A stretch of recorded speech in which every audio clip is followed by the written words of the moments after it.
Welcome to the wonderful world of wine. We are your hosts, Mark Lindsay and Kim Simone, exploring all things wine with you. You can find us on Facebook at The Wonderful World of Wine.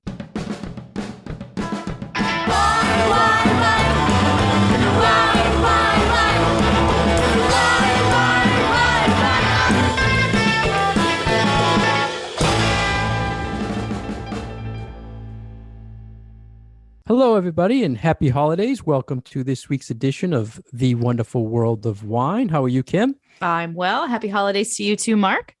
You too. It's here so fast. And I know. Every year we try to come up with some sort of holiday theme pairing show. And this year, our listeners should know this, Kim, that I always bug you with ideas of shows. And sometimes you're okay with them. And sometimes so many ideas. So many outside the box ideas you have. Trying to figure out what the listeners would like to hear about and how we can pair those things with wine. So I am a huge Seinfeld fan, Kim, and I reached out to you and I said, we have to do a wine pairing show on Festivus holiday. You know, and it sort of struck me that how is it that we have not done a Festivus show? Yeah. I mean, so you're a Seinfeld fan, correct, Kim? You just don't watch it as much as not me. really. I mean, I know You know this. I know the cultural touch points of the show, but I wouldn't say that I was particularly a fan. Well, it seems like I always relate a lot of things to Seinfeld. And the funny thing is, for years, I was always mentioning it to my son, and finally he started watching, and he's getting the jokes I've been making for the last 10 years, you know. Oh, that's funny. Related to Seinfeld. But the Festivus show was season 9, way back in 1997, December 18, 1997. And the show was called The Strike, I believe. Festivus was kind of worked into it. And December 23rd is the official Festivus day for all the listeners out there. So I hope everybody wishes someone happy Festivus. And when you say happy holidays, you have to include Festivus. So we thought we would talk about pairing or tradition wines with the traditions of Festivus in the meal. And I want to leave it with you. I think we should start with the traditions, Kim. And what would you like to start first for our listeners to know of the traditions and how we feel they should pair with wine in some way? So I feel like the one that most people know of is the airing of grievances. And I've been trying to think for the last 2 days if I have any grievances with you. With me? Oh, boy. That I have to bring up. Like, do I have any grievances? I don't have any grievances with you. So well, it's I can't air any grievances. Or how the person disappointed you in the year is how they say it in the show. And maybe we can just say, instead of like pairing this with all wine, I mean, how has wine been disappointing this year, or things in wine that have disappointing in this year? Should we go that direction with it? That sounds great. What problems would you have with wine this year? So air a grievance. I have one. And it is unfortunate that it's related to wine because it's really more of a larger issue. But, you know, we've been talking about supply chain issues in the second half of 2021. And, you know, things are not available at grocery stores. And it's been hard for people with their holiday shopping to find that right gift for a friend or a child. And we have really seen this trickle down into the wine industry. And I feel like especially those of us who are working in a business that can order their wines wholesale, and we have different channels that we can go through. What I've been noticing is that it's a lot harder to figure out what is available. So that's one of my grievances, is that when I go to these sites that my distributors who I buy from are on, and I'm supposed to be able to see everything that's available, and I need that, and I need that, and I need that. It's all like, we're not sure. Right. Like, I like to see available. And it's just like, you need to ask. Ugh. So that's been a little disappointing and different for me this year, that it's been a little harder to just go click, you know, I want this and this and this and this, and then it'll show up at the school in a couple of days. So Yeah, that's one of the ways that I feel like wine has disappointed me a little bit this year. Yeah, that's from like a trade perspective with people in the industry. So our listeners probably maybe don't have that problem with it, but it is Oh, a sure. big issue within the wine world for sure. Right. What And then about some what of that about will as a trickle down. consumer? What about Yeah. as a Well, I've consumer for you this got year? to, Anything for me as a disappointed you? consumer of wine. Yeah, as a consumer of wine, have you noticed trying to find things as a consumer that you had issues with? I mean, the Well, I bubblies mean, was short for a prices have while. definitely gone up. Yeah. And I've noticed that specifically with my beloved bubbly, that prices definitely are a little higher than they had been. I haven't noticed on a retail level that there have been too many things that I have been unable to get. So if I go into a retail store, I've generally been able to find most of the things that I need. So my issues in that regard are more from the perspective of, someone who is professionally looking for those things. But as a consumer, I would say that the thing that I feel like myself and then others probably are noticing is the pricing. Prices have gone up. Yeah, but there's so much. I think people as consumers, the average wine drinker, you walk into any store or any restaurant, there's always wine there. You always see Yes. something on the shelf. It hasn't been Yes. anything like food or the toilet paper or the paper towels where you've never seen a wine on the shelf. There's always something there. It's harder and harder maybe to get replacements for things that have been in short supply. I Mm-hmm. mean, I'm hearing coming into next year now, we're going to have Napa cab issues and those prices are going through the roof. So I've come to learn that there's just something else will be found. We'll find something Yeah. else and talk about something else that's going to come in. So, And we can but that's always, a good airing there. we can always flip that too, where, if something that a customer wants isn't available, we have the ability and the knowledge to be like, well, I've got something else that I can show you and give to you that you'll like as well. So it's nice to be able to be in that position where there really is a lot out there that we can always provide an alternative to people. Right. Yeah.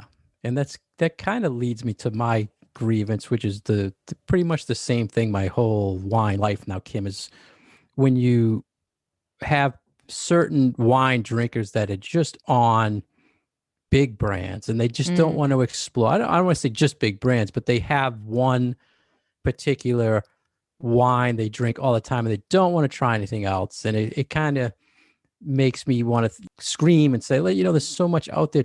Try something else. And Yeah. aren't you listening to Kim and I on the radio here telling you there's so much out there? Why are you supporting a company that's, making cigarettes or doing, do you know who you're supporting or what you're supporting? So I feel better airing my grievance Yeah. on that I because think that is a very reasonable grievance.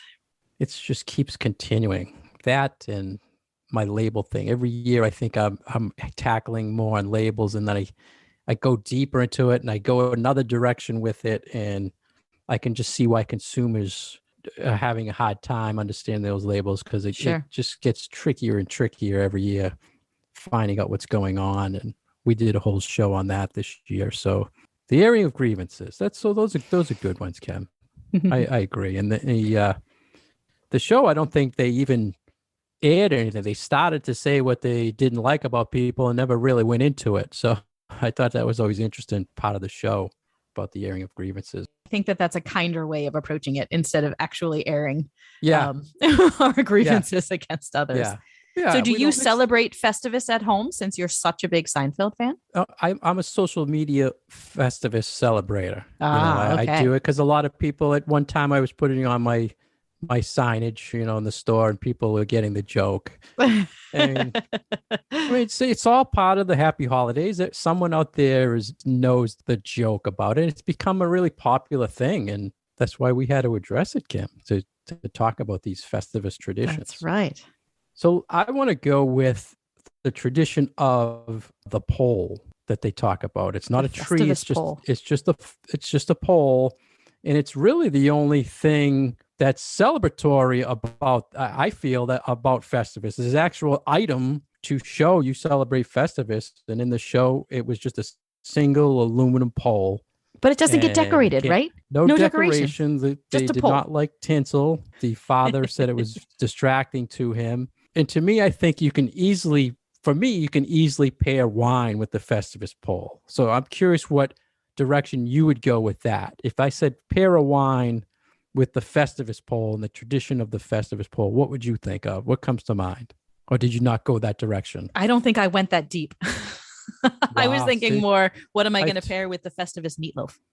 Oh, well, we'll get to the food. We got to All right. really So nothing. you If obviously, if you're sitting around the Festivus pole, what would you have for wine? What would you serve your guests to go with the theme of the that pole? kind of an environment, if you are sitting around the pole, and obviously it's winter, it's cold.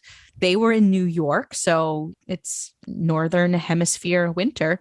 You might want to go with something, warm and mulled, perhaps like a mulled wine. Yeah, that could be Festivus related. It could be Festivus. See, so why, our listeners probably notice listening to us that we kind of go a lot of different directions, or maybe I just have more time on my hands than Kim. No, we always go in different directions. I'm thinking when I'm thinking aluminum pole, I'm thinking first off, it has to be a screw cap wine. Because aluminum screw cap, you can't have a cork or take a cork out of a bottle when you're looking at an aluminum pole. So it has to be awesome. Screw cap. It has to be, to me, Sauvignon Blanc or Pinot Grigio, because that screams screw cap, and it just makes me think aluminum. The pole, it's aluminum, screams screw cap. Something easily, you crack the screw cap and you pour the wine. Simple, light, maybe a little acidic wine to go with the Festivus pole. Even though it's winter, maybe a light, refreshing wine, but it has to be a screw cap. It could be, I guess, a screw cap Cabernet or I was just thinking a screw cap New Zealand Pinot Noir. There you go. That works. See, now you're in the Festivus mood. I think that would really work. I like that. Now you're in the Festivus mood. There we go. I like that. So what next? We talked about the airing of grievances. We talked about the pole for tradition. What about the next tradition? What would you like to go to? Two left. I feel there's two left.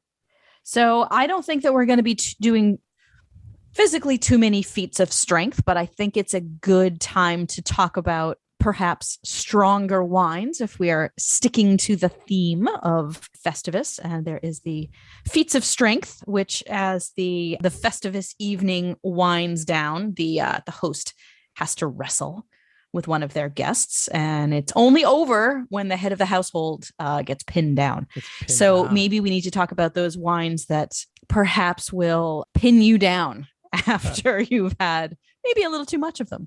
See, I was going that same way, a strong wine or a high alcohol wine, because it screams strength, right? Something that's strong in the wine world would be a fortified wine or something that's a little higher in alcohol, a Zinfandel, something like that. But so I mean, there are a couple of different routes. So you could go the fortified wine route where you have ports or some sherries and some other wines in the wine world that are made by having spirits added to them. And I just taught a fortified wine class, and people were amazed that there are wines out there that you add liquor to, you add brandy to, and they're like, really? That's how port is made? It's like, yeah, that's why it's so strong in alcohol, especially when you're talking about the seasonality of certain wines. We are really coming into the season where those wines are really, I don't want to say acceptable, but they have a place, and it makes sense to consume them when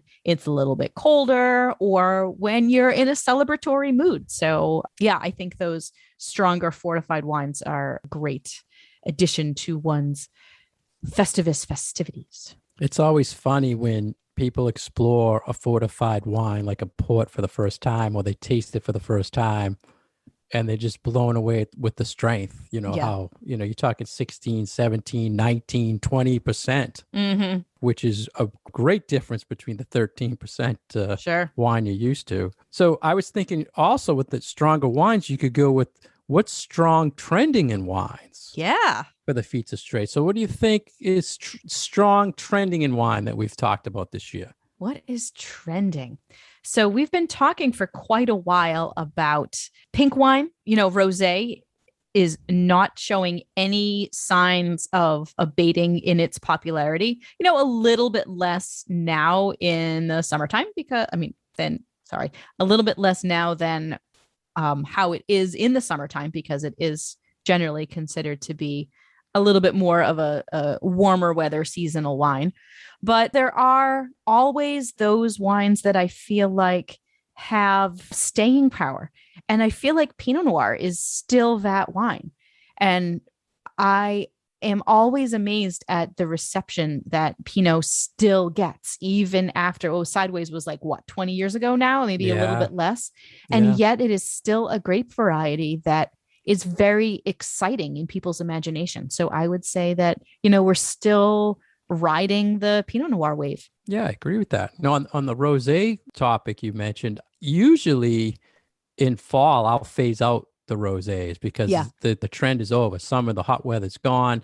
But I'm finding I have to keep more and more SKUs of it every year on the shelf during the fall and the winter because more people are just continuing with it all year long. So I like that trend very much. It's good for the wine world. And you can get some really great deals because, I just saw the 2021s are being released soon. So the 2020s, which are perfectly fresh, cut in half now. So you can get some really great deals on what you were paying maybe $20 for 4 months ago is now $10. Wow. Fantastic. So yeah, it's really good. And that's a great, shopping tip for consumers to be like, hey, if you like rosé, this is a really good time of year, because often we think of them as wines that are going to go bad early, but it's really not true. They are a wine with a little bit of staying power. It's not like you have to drink them within 6 months. It's not like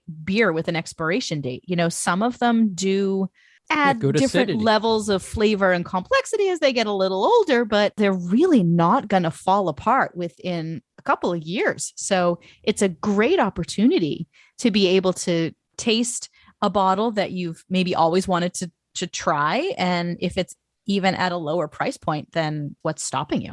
Yeah, I totally agree. And the acidity of most of the rosés, and they're using a lot of the heavier grapes out there, so they'll last 2-3 years, and they taste even better as they age too.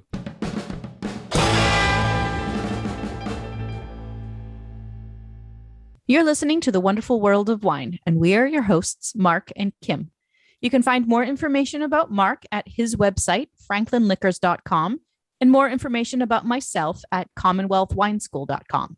And as always, you can find us on Facebook at The Wonderful World of Wine. Welcome back to The Wonderful World of Wine. We are Mark and Kim, and as we are deep in the holiday season, we wanted to touch on one of Mark's favorite holidays, which is Festivus. So this is the Festivus Show 2021. So we've talked a lot about the Festivus traditions. We've talked about the Festivus poll and the airing of grievances and what wines we have in the wine world that have personalities that would suit themselves to the different ways of celebrating Festivus. So you said you had one more to talk about, because we've done one our more feats tradition of strength and our airing of grievances and our poll. So we must be up to the Festivus miracles. Festivus miracles. Yes, Kim, it's a Festivus miracle. They mention it in the show all the time, referencing things that happen, people bumping into one another. For me, how would you relate, Festivus miracle in the wine world? To me, it's just finding a wine that totally surprises you, that's good quality at a good price. And every year, the search for that Festivus miracle is harder and harder for me, Kim, as a retailer. So I think it's the perfect thing. And I jokingly say that, when I find something, I'll say it's a Festivus miracle. And the other day, I was joking with the delivery driver who had like 6 cases on his wheeler. I say, oh, it's the feats of strength. And he stopped and he got it, right? So good. People get these little jokes. Dude, you're weird. Yeah. Well, people can relate. So what would be your Festivus miracle in the wine world related to wine, Kim? Related to wine. I mean, my number one Festivus miracle is personal, and my just continued reinvention in the industry, I would say, and different jobs that I've gotten and different people that I've gotten to know. And this wild, wacky adventure that I'm on. And I always feel like, I never know where I'm going to be year to year or 5 years. I would look back and be like, wow, could you ever have imagined that that was what you were doing? So I would say that for me, 2021 was an entire Festivus miracle of, not knowing where I was going to land and then finding myself at a wonderful job teaching wine and managing the Commonwealth Wine School and really re-establishing a lot of those wonderful relationships with people that I have built over the years, and that COVID really put a damper on those things because a lot of what we do professionally involves face-to-face contact. And when was the last time you went to a physical wine tasting with another group of people? I still haven't been to one post-COVID. Yeah, no, I hosted some small ones. Yeah, I actually small have another ones, one but this not week, like, so yeah. big ones in a ballroom. No, not the big that trade. importer would put on. And I Right. miss that. And I miss seeing people. Right. But we've really been able to keep our businesses going, most of us, and pivoting in very positive ways, trying to keep up with what's going on. And it's been nice this year over 2020 to really be reestablishing contact with people and starting to get face-to-face with people again. So I would say that is my professional Festivus miracle. But as far as from a wine perspective and, things that I have tasted or retasted or really tried to wrap my hands around, I would say that for me, I'm really starting to realize just how good wines from states other than California, Oregon, Washington in the US have come to be. And I've been tasting wines from New York and Virginia and of course Massachusetts. And I've just recently been able to taste wines from Maryland and Texas and like all of these other places. And it's really eye-opening and has been a real positive movement. I feel like that we have wineries that are popping up in all of these other states and winemakers who are doing wonderful things. So I would say that has been maybe not a miracle, but really nice to see and to experience and to realize that going forward, those are going to be more things that other people are going to be able to experience too. So I would say that is my Festivus miracle for wine for the year. Yeah, those are perfect examples of Festivus miracles, Kim. I think they go just in the wine world with COVID, everything changed and adapted. You went through it on the restaurant side. We had to adapt on the retail side. And I'm sure our listeners in some way had to adapt some way on their wine choices. We all did. So nice. We all did. So let's move to the Festivus meal, Kim. And did you know that there was actually a meal served in the Festivus show? After some research, I did realize you looked it up. I had to look it up. Yep. So what did you find out when you researched it? So I saw references to meatloaf. Yeah. And was there also like salad, I think, was involved? Or am I? They thought for years, mistaking? The thought was they were serving spaghetti and meatballs. And then with the high def screens coming into play, they were able to zoom in on the dish, and they actually determined it was meatloaf on a bed of lettuce. Okay. And they felt there was a bowl of peas, which you might have thought it was a salad, and there was some mashed potato thing going on. Gotcha. You have to have mashed potatoes with your meatloaf. Meatloaf on a bed of lettuce was interesting. And you know me, I'm a big meatloaf, meat and potatoes guy. You are a meat and potatoes guy. So what direction do you want to go? They didn't drink there was no wine or alcohol there. George's boss was drinking from a flask, but he didn't pair it with his meatloaf. So what would you pair with that meal? Meatloaf on a bed of lettuce. I feel like the bed of lettuce is probably just garnish. Not sure people are eating too much of that bed of lettuce, but meatloaf is a very wine-friendly type of food. And I've actually paired it with numerous different things. So I will share with you some of the things that I like to go with meatloaf. So on my meatloaf, we always do sauteed onions and barbecue sauce. on our meatloaf. So I like to put our meatloaf with something that I would put with barbecued food. And for me, that comes to two different things. I would either do something fruity like a Zinfandel, or I would go to Spain and do a Tempranillo because we love Tempranillo in my house. And some of the younger ones have some nice fruity characteristics to them. But even the older ones, like the Reservas, they keep a lot of their fruity characteristics, even though they have oak barrel aging. So it's a really nice balance between the fruit and then a little bit of age, which makes it very, very food friendly. So I would go with either of the two of those, and that would make me very happy for a red wine Festivus pairing with meatloaf. Nice. Classic. The classics. Meatloaf. Yeah, you know, it's not very creative. I also really like Grenache with meatier dishes that have a touch of sweetness to them, but my husband doesn't like Grenache. So we're not going to be drinking that for Festivus. Okay. Nice. I like the choices. I like. How about you?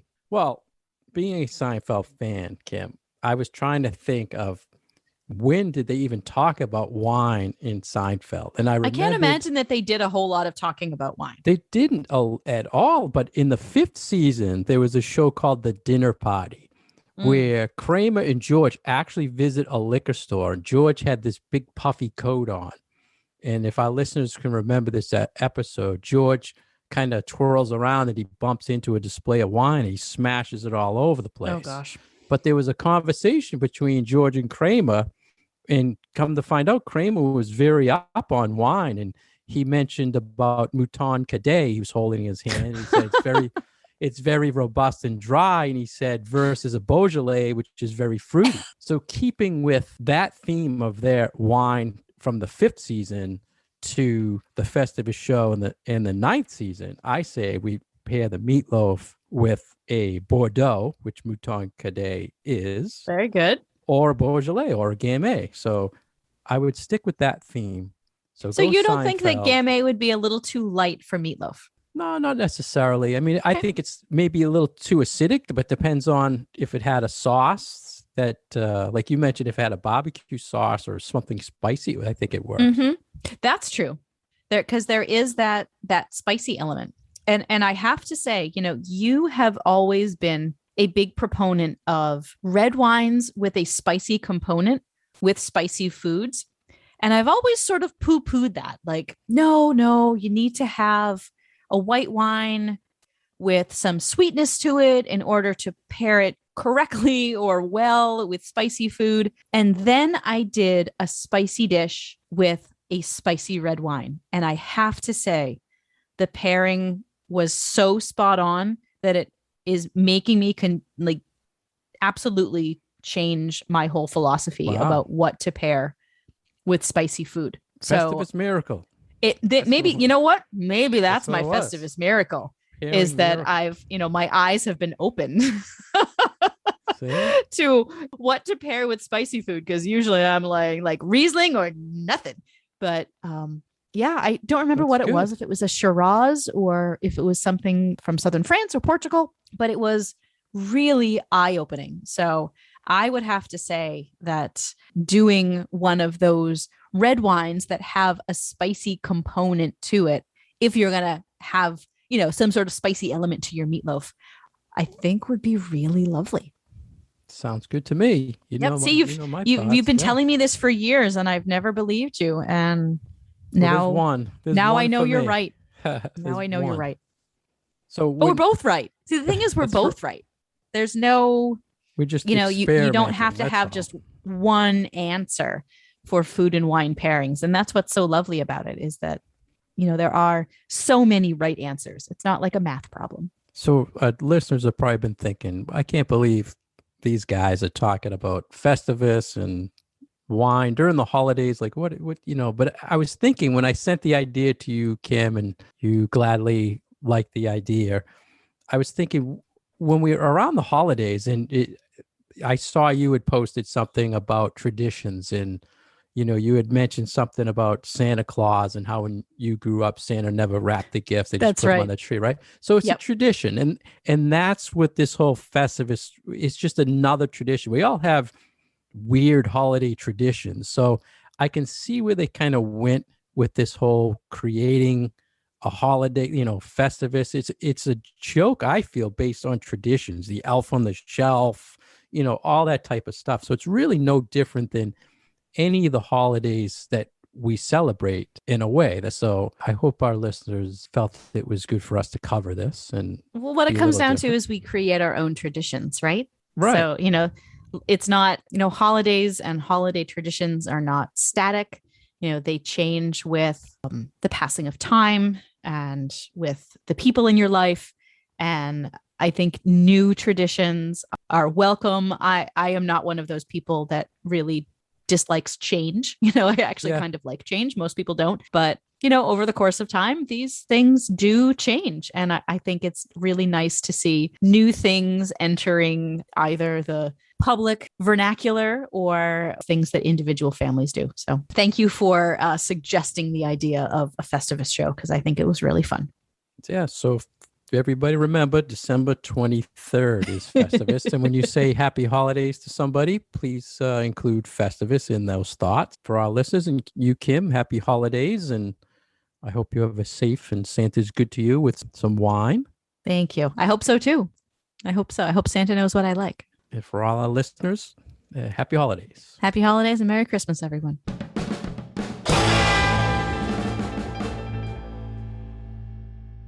Thank you for listening to us today on The Wonderful World of Wine. We have been your hosts, Kim Simone and Mark Lindsay.